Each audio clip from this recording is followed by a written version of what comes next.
Did you miss the February 2025 developer webstream for Flight Simulator 2024? No worries, because I've recapped this one in a few minutes. Let's roll the intro and then let's look at what they shared.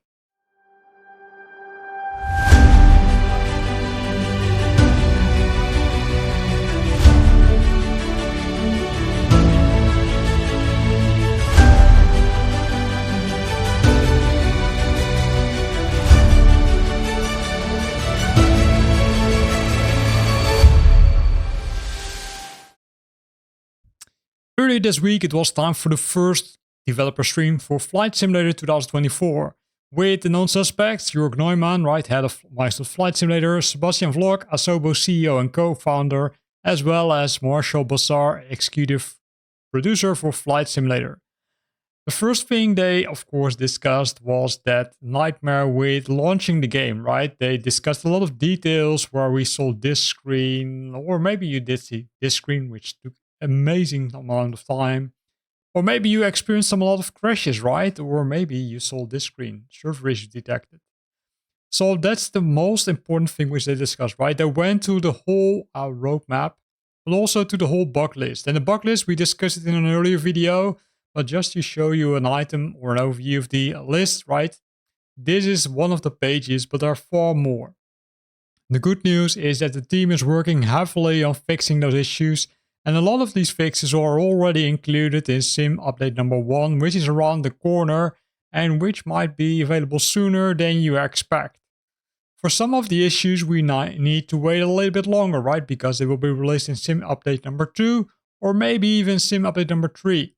And besides that, you can still see that there are a lot of items which are under investigation, which is, I would say, kind of normal, right? Because some of these issues might be very hard to replicate. So if you're reporting a bug, it's super important that you provide as much as details as you can, right? Because that helps the team reproducing the issue and also likely finding a fix for the issue.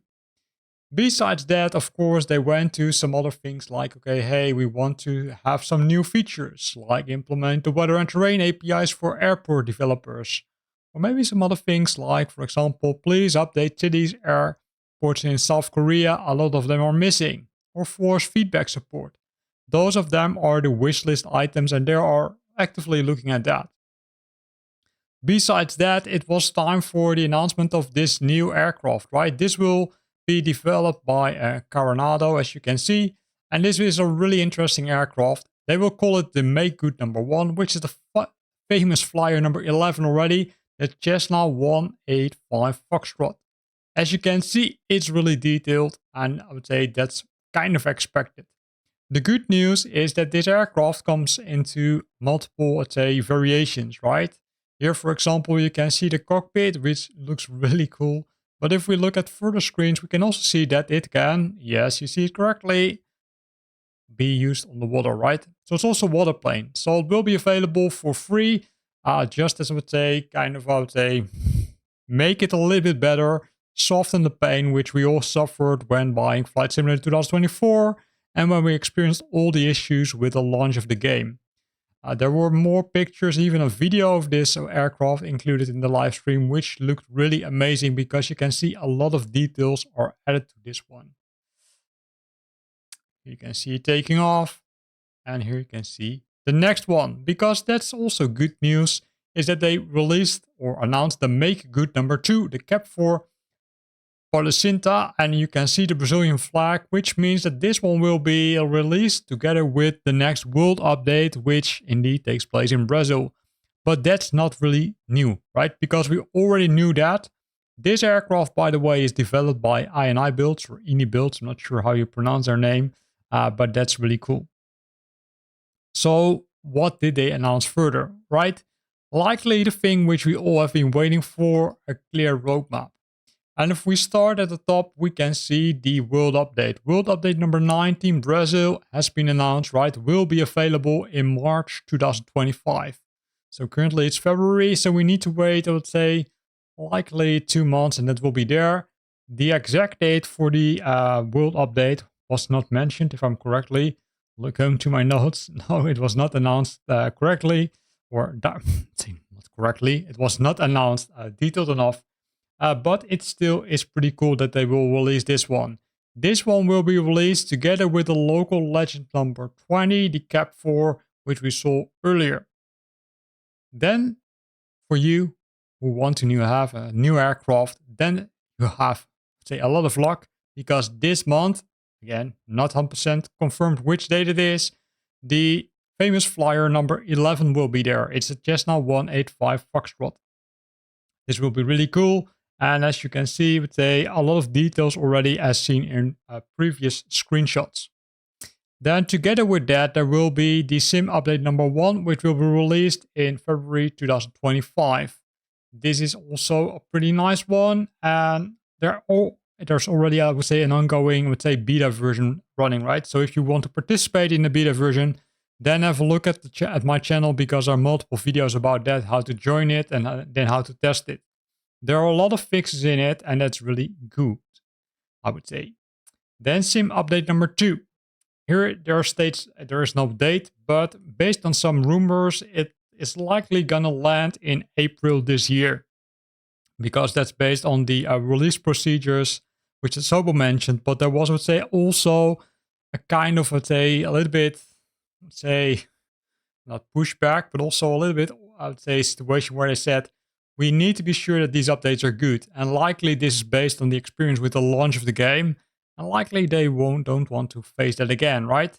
So likely there will be a beta again. And hopefully once the beta has been successful, they will release it to the wider public. In addition to that, there's sim update number 3 already. Sim update number 3, it will be released around June timeframe. But again, it's not 100% guaranteed, right? Because it still needs to pass all the quality checks and performance checks. That's of course pretty good. Now there's also some bad news, right? Because if you're playing virtual reality, like having those nice glasses, then you need to wait for sim update number 2, because sim update number 2 will contain the most fixes of them.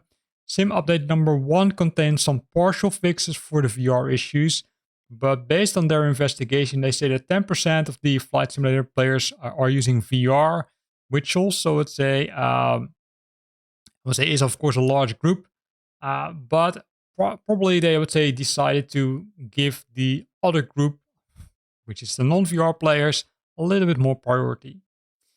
Of course, to say those VR players are still experiencing issues like performance issues and rendering issues, and they will likely be fixed in sim update number 1 partially, but again, not completely for VR players.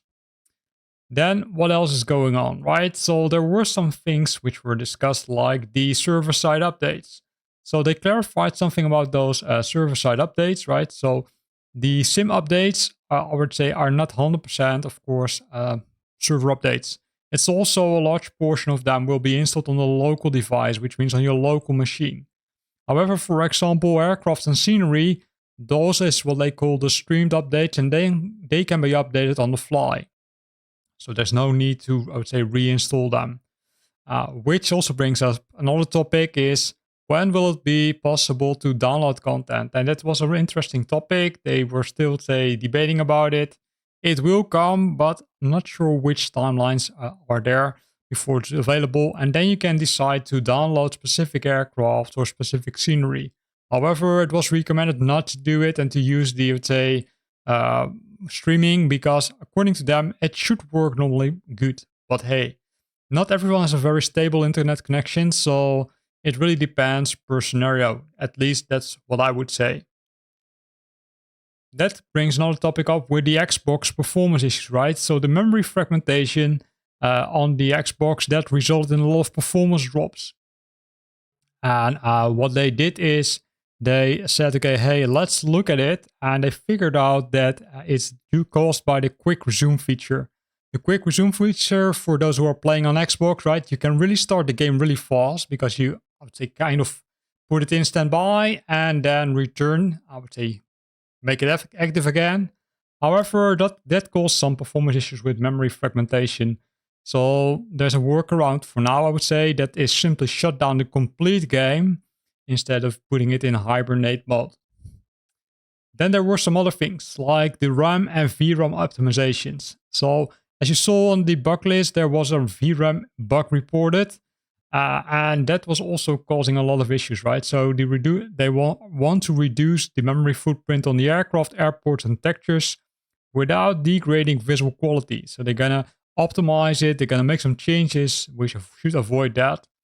They will prioritize it first on the most busiest airports, and that's purely based on the telemetry data which they are collecting. Then what did they else discuss, right? As mentioned, the sim updates quarterly is what they, I would say, are focusing on. But again, it could be delayed because there could be some nice or some bad things which they hit during the I would say, testing of these updates.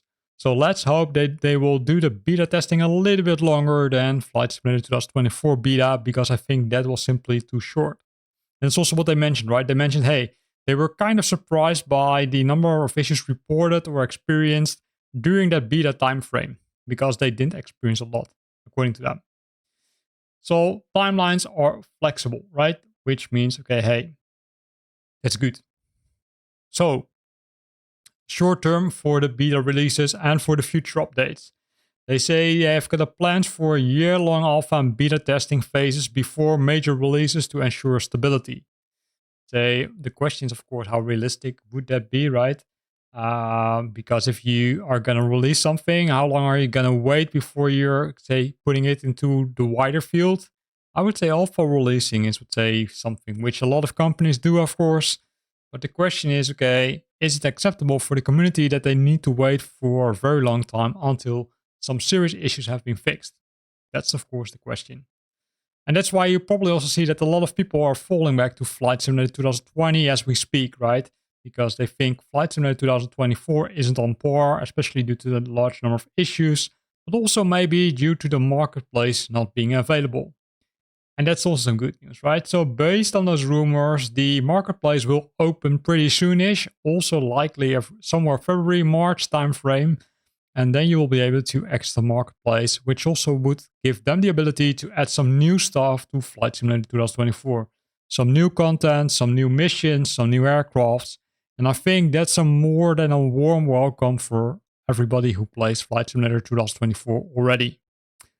So this was the recap in 11 minutes or almost 12 minutes. Hope you liked it. If you got more questions, then feel free to drop them in the comment box below. Also let me know if you're on Flight Simulator 2024 or 2020, because I'm curious how many of my watchers are already on the latest, I would say, normally I would say latest and greatest, but I would say in this case, on the latest version of Flight Simulator, but also maybe on the previous version of Flight Simulator 2020. Hope you liked this video. If you liked it, then make sure you hit the like button. Of course, also don't forget to subscribe to my channel, and hope to see you back next time for a new video. Thanks for watching and happy flying.